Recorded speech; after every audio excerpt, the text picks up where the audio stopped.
I'm Austin Monroe. I'm a diesel mechanic for Local 953, and I've been a part of this program for 3 years.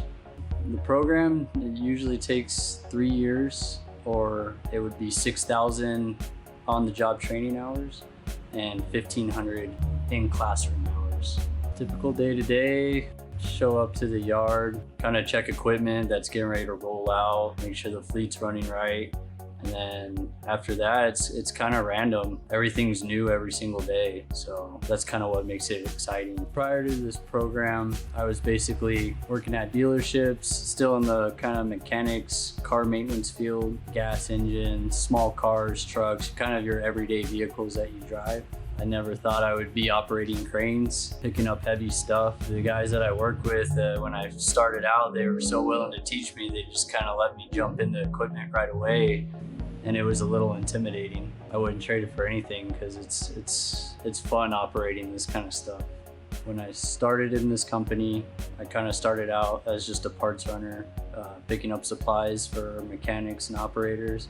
And I just become kind of infatuated with big, heavy equipment. I just liked operating them, running them, working on them. It's just kind of different from your regular kind of mechanics jobs. It's impacted my life in a way to where for the first time, I feel comfortable. It feels secure, like construction's not going anywhere.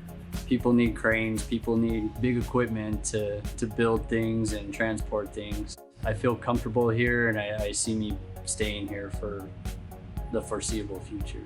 My advice for someone thinking about joining an apprenticeship in general, and especially this one, don't be afraid to take a chance. If you have the slightest interest in it, I would go for it. No one's ever gonna know what they want to do in life. I think everybody I know that went to college changed their major about 3 or 4 times. If you feel like it's something you want to do or could see yourself doing or good at it, and I would recommend just giving it a shot. I see me staying here right where I am, just continuing to learn, maybe get my crane operator's license, kind of branch off from mechanics, but still kind of stay in that field, but just kind of be well-rounded and learn everything I can around this company.